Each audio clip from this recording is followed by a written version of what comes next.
सारी डिटेल्स लेके रखिएगा दीवान जी। हाँ जी सर।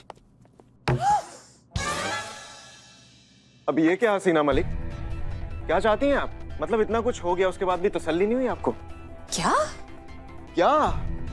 मेरी इतनी पर्सनल वीडियो वायरल करके और उस वो मंत्री के टंटे का बदला लेने के बाद भी आपको तसल्ली नहीं हुई जो इतनी हल्की हरकतों पे उतर आई हैं आप, हाथापाई पे उतर आई हैं? देखिए प्लीज आप बकवास करना बंद कीजिए। वो जो वीडियो लीक हुआ है वो गलती की वजह से हुआ है, वो हमने किया भी नहीं। और यहाँ पर हम आपसे आकर नहीं टकराए, आप हमसे टकराए हैं। सॉरी मैडम, इस बार सबने देखा है। देखिए आप ही का आदमी कह रहा है यही कि आपने जानबूझकर हमारे सर को धक्का मारा। हाँ हाँ, औरतें ऐसी हरकतें अक्सर करती है जिनसे खुंदक खाती है ना, उन्हें कुछ ना कुछ तो मारती है, जैसे बेलन, ताना या धक्का।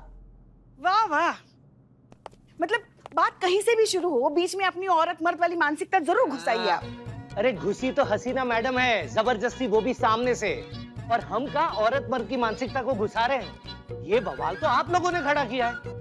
नारी अत्याचार, नारी अधिकार, उनकी दुहाई दे दे के मर्द जात का जीना मुश्किल कर दिया आप लोगों ने। अरे जीना तो हमारा मुश्किल हो गया है जब से आप इस थाने में आए हैं। हाँ तो इस बार भी हमेशा की तरह प्रूव कर देंगे कि गलती औरत की है। अब की बार आप साबित कर ही दीजिए, दिखाइए। हाँ तो करेंगे ना। कीजिए एक कीजिए। सेकंड मैडम प्लीज, आप जैसे आई थी वैसे ही आइए, और सर जैसे आप बाहर जा रहे थे वैसे जाइए। क्या दीवान जी? प्लीज, इज्जत का सवाल है, प्रूव तो करना पड़ेगा। देखिए देखिए दीवाना जी, दीवान जी। हाँ हाँ दीवान जी, हमारा पर्सनल लेवल पर ऐसे रिक्वेस्ट है कि हम लोग क्या करते हैं ना कि पूरा घटना का ना एकदम ऐसे नाटकीय रूपांतर करते हैं। तो आप बन जाइए अमर सर और मैडम सर बन जाती है पुष्पा जी। नहीं नहीं नहीं, अरे इनसे नहीं होगा। करेंगे। तो चलिए शुरू हो जाइए। इनका पर्सनल पूजा है, अभिनय बरसाने से पहले करती हैं। चलिए चलिए, हाँ शुरू करते हैं। 1 2 3।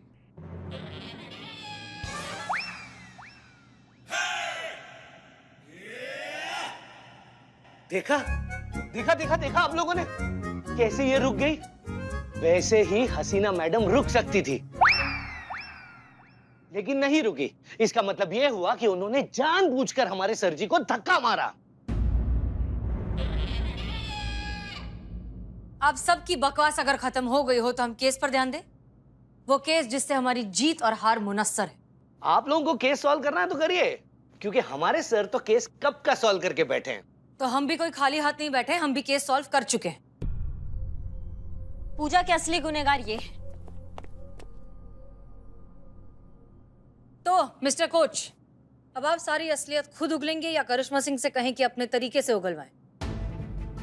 देखिए चुप रहने का कोई फायदा नहीं है, क्योंकि हमारे पास आपका बैंक का स्टेटमेंट है जिसमें साफ साफ लिखा हुआ है कि जिस दिन ये इंसिडेंट हुआ ठीक उसी दिन आपके अकाउंट में 3 लाख रुपए ट्रांसफर हुए थे। और इतना सबूत काफी है आपको जेल पहुंचाने के लिए। पता उस दिन हादसे वाले दिन आप जानबूझकर पूजा को थोड़ा थोड़ा करके सरका के उस जगह पे लाके खड़ा कर रहे थे जहाँ पे निशाने वाले का निशाना सीधा सटीक उस पे जाके लगता। मैडम सर, ये उस नंबर की डिटेल्स है जिस नंबर से इन्हें इंस्ट्रक्शंस दिए जा रहे थे पूजा को शिफ्ट करने के, और ये नंबर चोरी का है। बकोगे या अपने तरीका से निकलवाए हम? मैडम जी प्लीज ये सब कुछ मत कीजिए, मैं आपको सब कुछ बताऊंगा और सच सच बताऊंगा। उस दिन मैं कोचिंग खत्म करके बस जाने की तैयारी ही कर रहा था कि एक खिलौना आकर टकराया और उसमें एक लेटर रखा था। उस लेटर में ये लिखा था कि प्रैक्टिस के दौरान अगर मैंने पूजा को एक पर्टिकुलर जगह पर खड़ा कर दिया तो मुझे उसके बदले में पूरे 3 लाख रुपए मिलेंगे। और वो पर्टिकुलर जगह कहाँ होगी उसका इंस्ट्रक्शन मुझे फोन पर ही दिया जाएगा।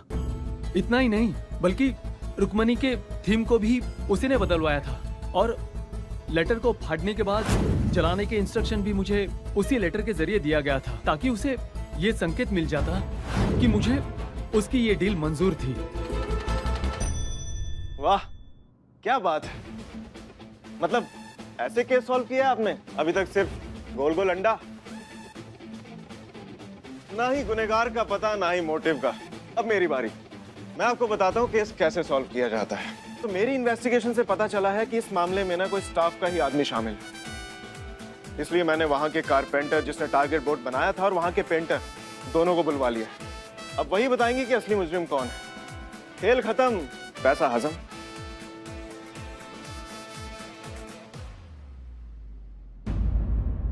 तो बताइए ना दीवान जी, वो पेंटर और कारपेंटर से क्या बातचीत हुई? सर हुई तो है, पर क्या? Same same. क्या शेम शेम? सेम सेम नहीं सर, सेम सेम। मतलब जो उनके साथ हुआ वही उन दोनों के साथ भी हुआ। मतलब सर मैंने उन दोनों को बहुत कूटा, बहुत मारा, लेकिन उन दोनों का यही कहना है कि उन्हें भी लेटर के द्वारा इंस्ट्रक्शंस मिले थे और उन दोनों को नहीं पता कि ये लेटर किसने भेजा उन्हें।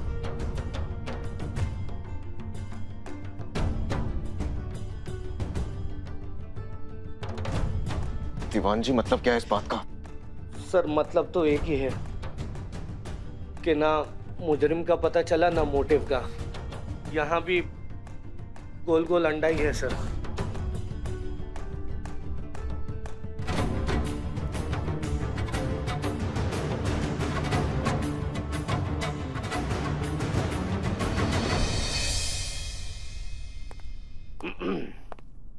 सर कभी कभार मैं आपको समझ नहीं पाता हूँ, कहाँ आप केस की जांच पड़ताल छोड़ के इन हाथी घोड़ों के पीछे लग गए। इस शतरंज खेल की सबसे इंटरेस्टिंग बात पता है क्या होती है दीवान जी?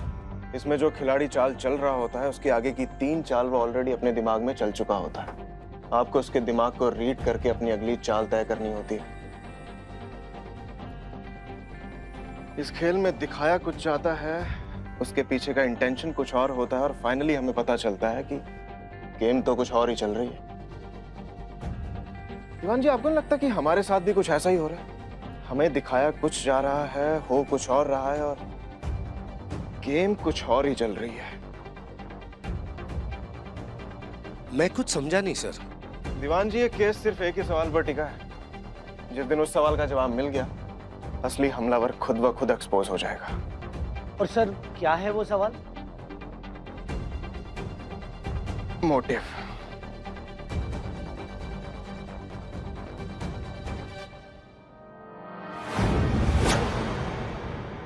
तो कहानी कुछ ऐसी है कि रुक्मणी एक बहुत ही गरीब परिवार से है, जिसका कोई सपोर्ट सिस्टम नहीं है और उसने जो कुछ भी किया है वो अपने दम पर किया है। बहुत ही उम्दा कमाल की निशानेबाज है। रुक्मणी पर यह इल्जाम लगाया गया है कि उसने जानबूझकर प्रैक्टिस के दौरान लाइट जाने का बहाना करके अपनी कॉम्पिटिटर पूजा को जख्मी कर दिया, ताकि पूजा इस कंपटीशन से निकल जाए, रुक्मणी का रास्ता साफ हो जाए और वो सिलेक्शन में फाइनल हो जाए। लेकिन कहानी में अब ट्विस्ट ये आ चुका है कि पूजा का लगाया हुआ इल्जाम अब उसी को भारी पड़ रहा है, क्योंकि फेडरेशन ने डिसाइड किया है उसे डिस्क्वालीफाई करने के लिए। मतलब इन दोनों के ख्वाब तो ख्वाब ही रह गए। तो अब सोचने वाली बात यह है कि पूजा को इंजर्ड करके सबसे ज्यादा फायदा किसका है? रुक्मणी? नहीं, वो तो ऑलरेडी इस केस के इल्जाम में इस कंपटीशन से बाहर हो चुकी है और पूजा फिजिकली इंजर्ड है, इसलिए वो कंपटीशन में पार्टिसिपेट कर ही नहीं पाएगी। तो बचा कौन? बचा वो खिलाड़ी जिसका इन दोनों खिलाड़ियों को इस कंपटीशन से आउट करके सबसे ज्यादा फायदा होने वाला था। तो आपका कहने का मतलब ये है मैडम सर, ये मामला बचपन में चूरन से निकले उस स्टिकर की तरह है, जिसे सीधा देखो तो कुछ और उल्टा देखो तो कुछ और नजर आता है। मतलब ये जो तस्वीर हम अभी देख रहे हैं, इसे उल्टा करके देखे तो दूसरा पहलू ये है कि पूजा और पूजा के पिताश्री ने जानबूझ के प्रपंच रचा ताकि पूजा अपने आप को जख्मी कर ले और रुक्मणी पे आरोप लगा के रुक्मणी को इस पूरे प्रतियोगिता से ही आउट कर दे। इस बात में दम है, लेकिन अगर रुक्मणी को ऐसा करना ही था तो वो पहली बात पूजा को सिर्फ हाथ पर घायल क्यों करती? वो कहीं और घायल कर देती जिससे उससे ज्यादा चोट लगती। और दूसरी बात ये, वो ऐसा काम इतना ऑब्वियस तरीके से पब्लिकली क्यों करेगी? कहीं और करती तो उसका काम हो भी जाता और किसी को पता भी नहीं चलता। पूजा के पिताश्री जो है ना मैडम सर, वो बहुत पैसे वाले हैं, ऐसा नाटक करने में वो बिल्कुल सक्षम है। मैडम सर बात में दम है। आप क्या बोलती हैं, हम इस अभिजीत का कुंडली निकाले क्या, टटोलते हैं, इसके पीछे लगते हैं? अभी बताइए। लगना ही पड़ेगा, क्योंकि हमारी सोची हुई थ्योरी अगर थोड़ी सी भी करेक्ट है तो अभिजीत ही है जिसके जरिए हम सच्चाई तक पहुंच सकते हैं। अभिजीत को अच्छे से इंटरोगेट करना ही होगा।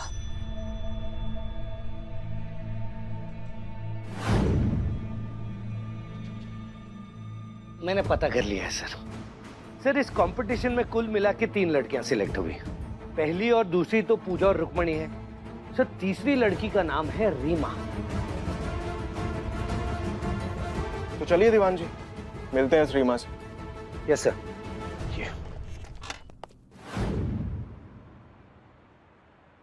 पता नहीं कब तक आएंगी पुष्पा जी, सुबह से पीछा करते करते भूख के कारण आंख सूख गया हमारा संतु जी।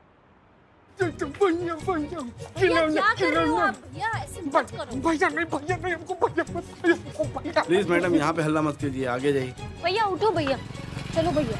भैया। हेलो मैडम सर, आप कहाँ हो? कब तक पहुँचेंगे यहाँ पे? आपने जैसे कहा था हम अभिजीत का पीछा कर रहे हैं UFD बैंक में, आप जल्दी से यहाँ पर आ जाइए। ठीक है, तुम लोग नजर रखो, हम बस पहुंच ही रहे हैं।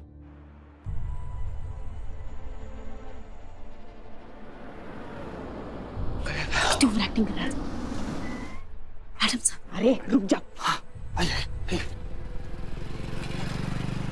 मैडम सर, मैडम सर, कुछ तो गड़बड़ जरूर है। अभी ना बैंक के अंदर अभिजीत ने 1,07,7 नकद निकाले। क्या? 1,07,7। एक साथ 7 लाख निकाले मैडम से नगद। हाँ वही 1,07,7। पुष्पा जी आप रहने तो, आपसे नहीं हो रहा तो। 1 सेकंड पर 7 लाख एक साथ, उसे ऐसे जरूरत क्या पड़ गई कैश की? वही तो। ओके करिश्मा सिंह, हमें अभिजीत के पीछे जाना होगा। आप तीनों वापस महिला पुलिस थाने जाइए। ऑपोजिट टीम को पता नहीं चलना चाहिए कि हम केस ऑलमोस्ट सॉल्व करने वाले हैं। जी मैडम। ठीक है, चलिए चलिए।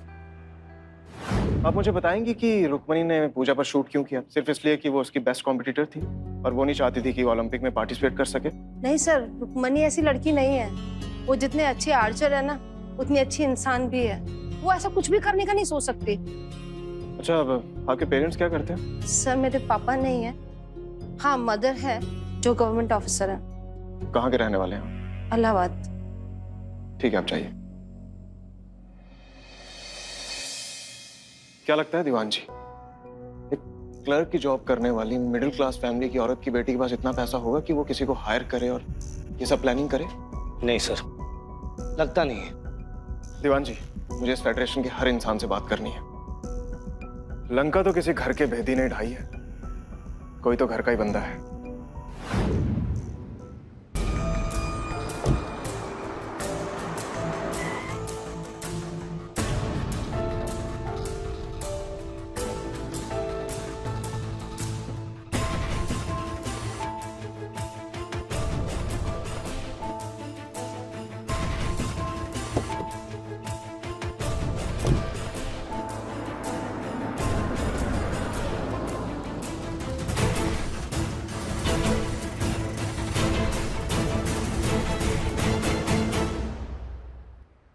क्या भैया, ईमानदारी का रोटी छोड़ के बेईमानी का बोटी खा रहे हो? शर्म नहीं आता है तुमको? हाँ, वो क्या इंसान तुमको कितना पैसा देके गया बताओगे हमको? वरना जिंदगी भर जेल में सड़ाएंगे धोखाधड़ी के केस में। नहीं मैडम, वो अपने साहब है ना, अभिजीत साहब, वो चेयरमैन साहब से मिलना चाहते थे। क्यों मिलना चाहते थे? वो 7 लाख रुपए देने के लिए। किस बात के 7 लाख? अभिजीत साहब की लड़की फाइनल राउंड में है ना, और चेयरमैन साहब फाइनल राउंड के हेड हैं, तो आप समझ सकती हैं कि 7 लाख रुपए किस लिए। मुझे तो बस अभिजीत साहब का ये ऑफर चेयरमैन साहब तक पहुंचाना था और दोनों की मीटिंग कराना था। इसके लिए कुछ पैसे अभिजीत साहब ने मुझे दे दिए। ठीक है, जैसा चल रहा है वैसा चलने दो, और किसी को पता नहीं चलना चाहिए कि हम ये बात जानते हैं। अच्छा सुनो, अब तुम्हें क्या करना है वो सुनो सबसे पहले।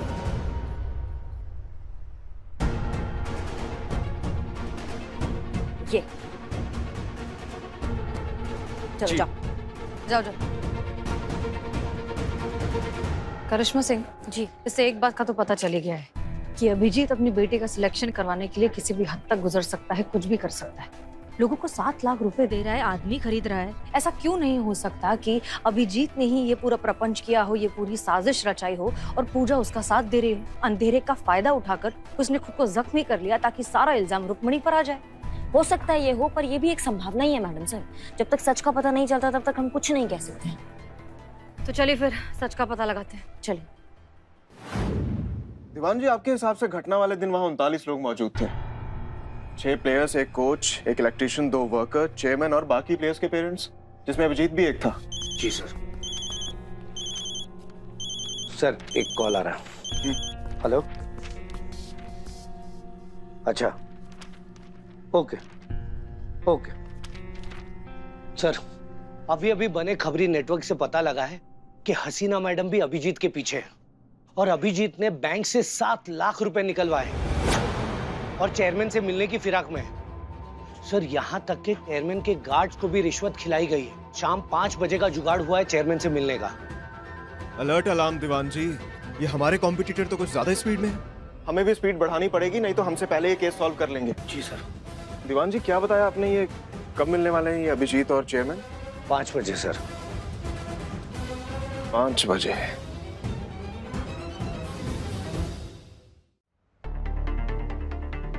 मैडम जी, आपने जो माइक दिया था उसे मैंने चेयरमैन साहब के ऑफिस में लगा दिया है। Okay, very good. Meeting fix हो गई? हाँ मैडम। ठीक, गुड। देखिए चेयरमैन साहब, पुलिस इस मामले की इन्वेस्टिगेशन कर रही है और जब तक असली गुनहगार का पता नहीं चल जाता आप रुक्मणी को डिस्क्वालीफाइड नहीं कर सकते। ये कानूनन गलत है। बेचारी का पूरा करियर बर्बाद हो जाएगा। तो उसे पूजा पे हमला करने से पहले सोचना चाहिए था। हमारे फेडरेशन के भी कुछ नियम और कायदे हैं, उसी का पालन हो रहा है। जब तक पुलिस उसे कानूनन क्लीन चिट नहीं दे देती तब तक उसके अभ्यास पे अंकुश रहेगा। अजीब आदमी है आप। हमें जरूरत है आज रुक्मणी जैसे टैलेंट की जो विश्व स्तर पर हमारे देश का नाम लेकर जाए, पूरे वर्ल्ड में हमारे देश का नाम रोशन करे। और आप है कि अपने घटिया रूल्स एंड रेगुलेशन से चिपके बैठे हैं। आप जैसे लोगों की वजह से हम मेडल नहीं ला पाते, क्योंकि रुक्मणी जैसे टैलेंट यही आपके इन्हीं रूल्स एंड रेगुलेशन के चक्कर में फंसकर दम तोड़ देते हैं। आपको 15 दिन का वक्त देना चाहिए था ताकि पुलिस की इन्वेस्टिगेशन भी अच्छे से हो सके और रुक्मणी जैसे टैलेंटेड प्लेयर का करियर भी बर्बाद ना हो सके। 15 दिन का वक्त मांग रहा है इन्वेस्टिगेशन के लिए? कोई लीड नहीं मिला होगा ना मैडम सर, इसलिए।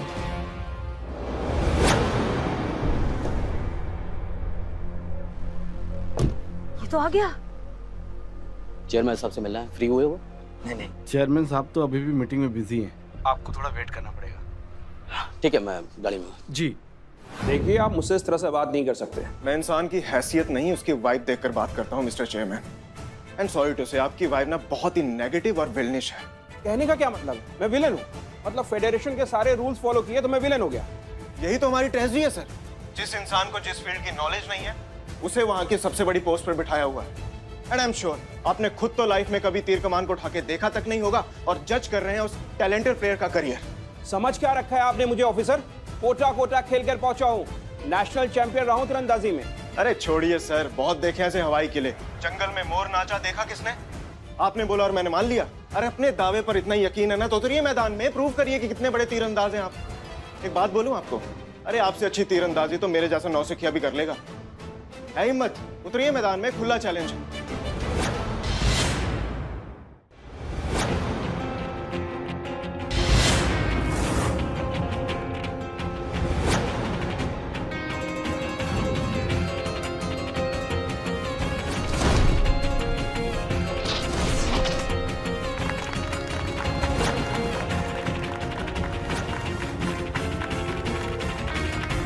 आपकी बारी चेयरमैन सर।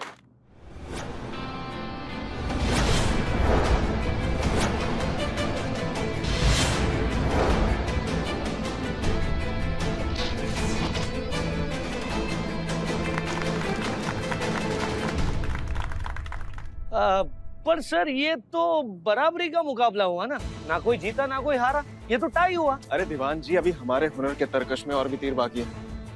अभी हम अपनी आंखों में पट्टी बांधेंगे फिर निशाना लगाएंगे। क्यों चेयरमैन सर, आप ऐसा कर सकते हैं? ये तो बच्चों के खेलने की चीज है। ऐसा क्या जो हम नहीं कर सकते? जाइए काली पट्टी लेके आइए आंखों में बांधने के लिए।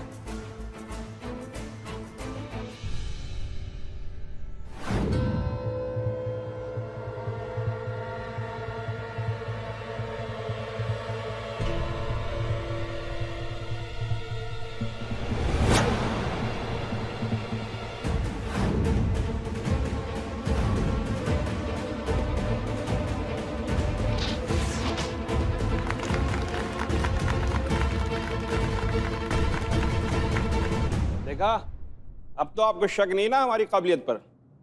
चलिए अब आपकी बारी, देखते हैं किसमें कितना है हुनर।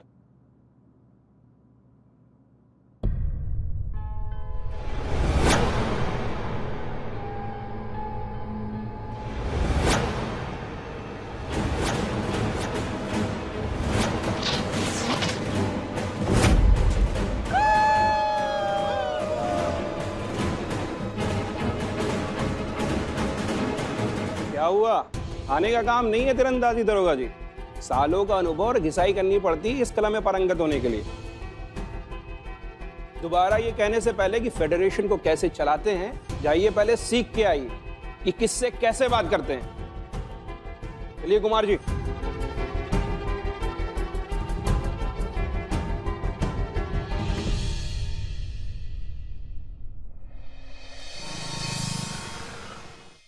बहुत बढ़िया संतोष शर्मा, चीता से कही कि उन दोनों को लेकर फौरन थाने आ जाए। हाँ चलिए, फाइनली ये केस सॉल्व हो ही गया। ऐसा आपको लगता है हसीना जी? झूठ की यही सबसे इंटरेस्टिंग बात होती है, वो सच का ही रिफ्लेक्शन लगता है और हम उसी को सच समझकर झूठ की भूल भुलैया में भटकते रहते हैं बस। अच्छा, और आपके इस over the top extra philosophy की वजह?